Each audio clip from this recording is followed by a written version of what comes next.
You know, what he said is true, but I want to correct one thing for the record is everybody keeps talking about mold being a problem.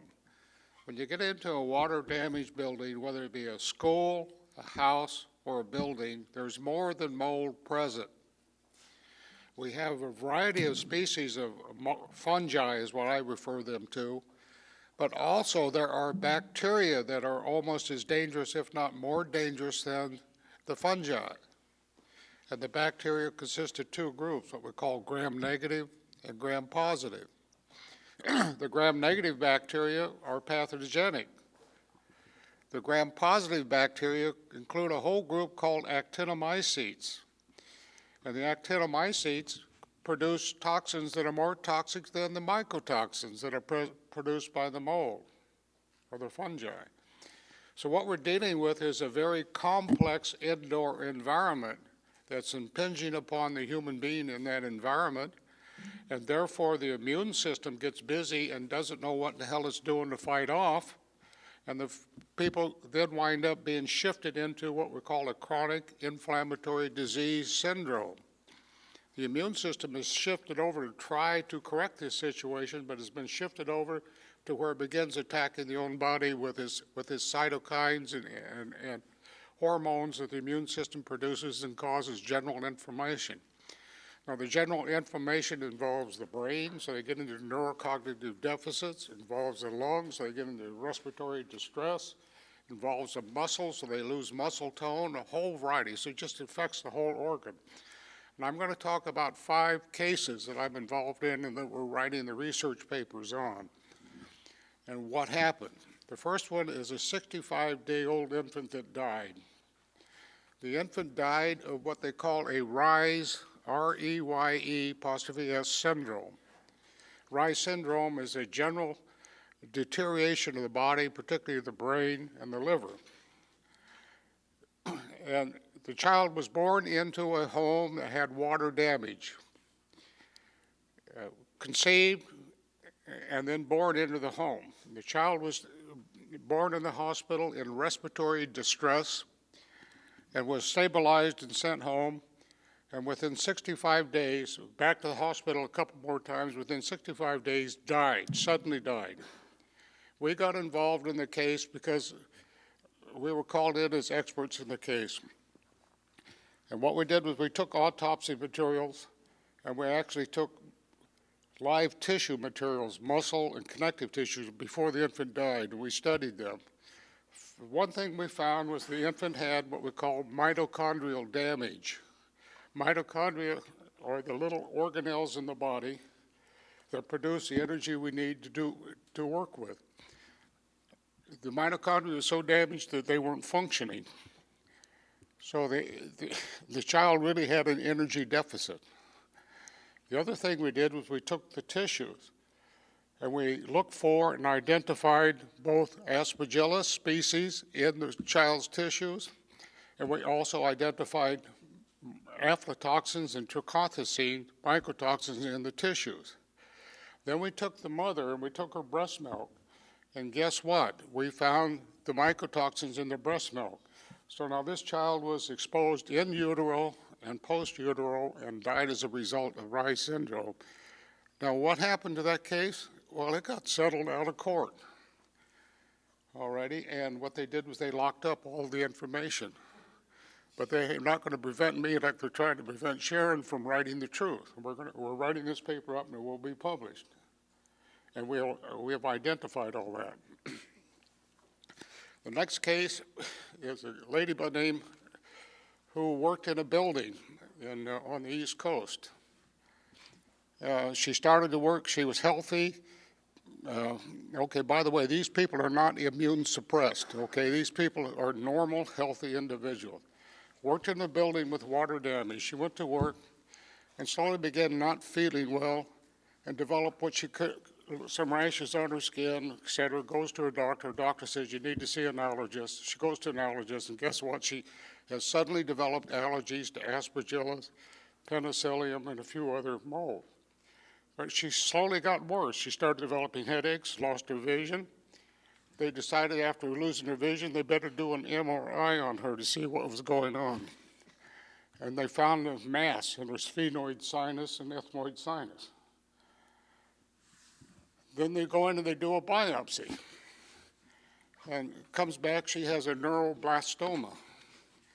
Now, the husband happens to be a microbiologist. He looks at the same slides that the pathologist is looking at and says, I see fungal hyphae in here. There's something going on. I think this is a fungal infection of the sinuses, not a neuroblastoma. The pathologist, there were 6 different pathologists involved, 6 different pathological examinations. All 6 pathologists came up with a different diagnosis. None of them came up with fungus being the source. She got treated with chemotherapy, followed by radiation treatment, and then surgery to remove the mass out of the sinus. And we have the series of MRIs that shows that the mass in that sinus never changed with all the treatment. After she had the surgery, they opened up the sinus. She started blowing her nose. She got fungi out of her nasal cavity. Needless to say, she got involved with Dr. Shoemaker on the East Coast, who then sent her to Dr. Gray in Benson, Arizona. Dr. Shoemaker does not use antifungals in his treatment program. Dr. Gray does.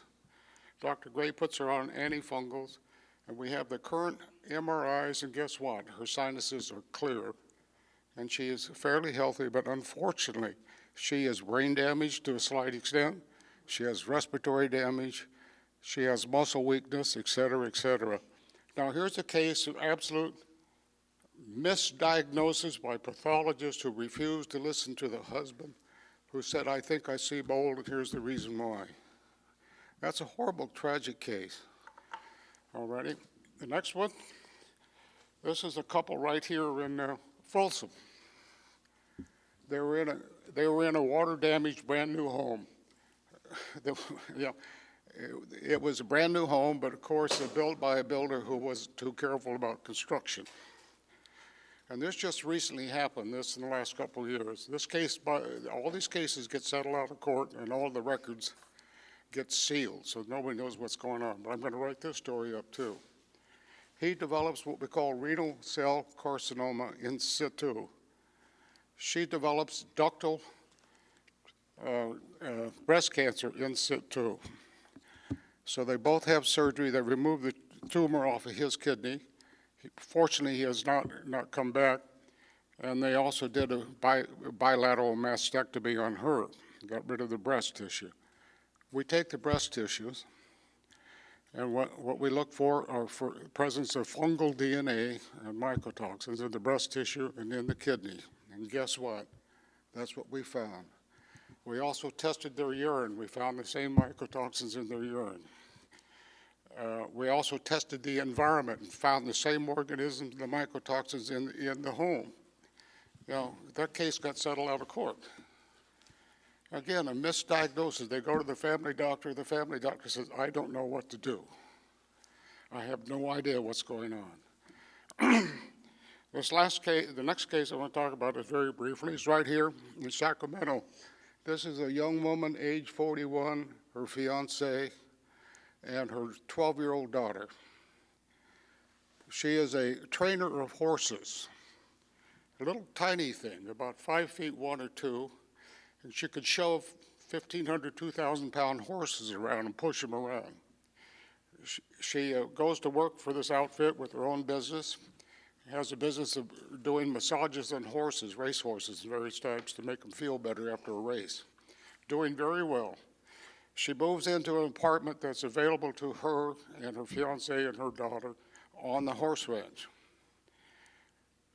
Unbeknownst to her, the apartment has had a history of water intrusion and sewage leaks. So they stay in here for a while. Next thing they know, they're not feeling well. They have headaches, or neurocognitive dysfunctions, et cetera, going on and on. And then she calls me in finally as her expert in this case. This case is ongoing. The suit's been filed, so it hasn't been closed off yet. And she has what we call muscle wasting disease. And she's been over to and the fiance is just now starting to show up with it, and the 12-year-old daughter is showing up with the same phenomenon, total muscle wasting disease. And I'll explain to you what she cannot do. I had her stand on her tiptoes like this. Okay, see, I can do that. So if you do that, you feel your gastrocnemius muscles get very tight. I pushed on her muscles and they were flaccid. Yeah. Her biceps flaccid. Everything about all of her muscles in her body are flaccid. Now, she has gone over to Stanford Medical School. She has a neuromuscular disease of some sort, and we don't know what it is.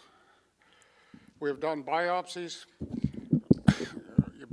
on her muscles, and we look for mitochondrial function. Now, remember I said the baby had mitochondrial deficit? This woman, for some reason, has an increase in mitochondrial mass and mitochondrial enzymes, but cannot utilize the energy that she's taking in. We found the mycotoxins in her urine. We found the mycotoxins in her environment, and now we're doing mold DNA on the biopsy specimens, and we're looking for mycotoxins on those specimens. Now, that's a tragic story. Here's a family of 3, adversely affected by the environment. And if you listen to ACOEM, ACOEM will tell you it doesn't hurt normal people. It only, mold and fungi only hurt people who have immune compromise. Now, the last case I'm going to talk about very briefly is right up here in Yuba City, a family of 5. Yeah, there's 2 twin boys and I think a little girl, a mother and father. They move into a brand new home, and within a year, they're all 5 are sick. The 2 twin boys, they're about the second or grade 1 or 2, somewhere in the neighborhood, develop severe asthma, and they can't control the asthma. So they called in an outfit, and lo and behold, they found the fungi and the bacteria. They corrected that. Now, this is going to arbitration hearing Monday. They corrected that situation, but continued to be sick. So we were called back out there a month ago to look, so-called they remediated the house, okay, to look at that home. And guess what? They still had water intrusion. We still found the fungi, and we're now looking for the mycotoxins and all the other things, and these people are sick. You know what the arbitrator said to this? Well, they remediated this thing 3 years ago. Why are they still sick? You know, so I got to go into this arbitration, sit down and say, sir, on such a date we went in here and this is what we found. And they never cleaned the damn mess up to begin with. All right? And I can go on to case after case after case after case that I've been involved with over the years. And it's very interesting. I always get called a junk scientist. But why do the cases get settled out of court if I'm a junk scientist? If I'm a junk scientist, put me on the witness stand. They will not do that. They don't want this information out to the general public, okay? And I don't know what else to say about this, Steve, but it's very frightening what's going on out there. I'll tell one other story. In 1988, I was called into Washington, D.C. by the EPA union, and the workers in that building were getting sick, and we called it, as you called it, Larry, back then, sick building syndrome. They had 150 workers they furloughed to home who did not have to come back into the building to work because the building made them that sick. There were probably more than 150. We went through and we inspected the building. As you pointed out, the air conditioning system was contaminated. You could see mold growing, filthy dirt. It's just the whole place was filthy dirty. So we had a town meeting in the big hall there at the EPA headquarters. And I was sitting there, and the EPA administrator at that time, I've forgotten who it was, got up and said, wow, he says, you know, here at EPA, we recognize that sick building syndrome truly is real, but we don't have it here at headquarters. Okay. And have you ever seen an audience of 1,000 workers get up and boo all at once? They all stood up and booed this guy, and he ran off the stage. All right. And so this has been going on, that's 1988. So how long do you think it's been being hidden from the public? Well, it looks like 20-plus years. Okay. But anyway, yeah. What'd you say?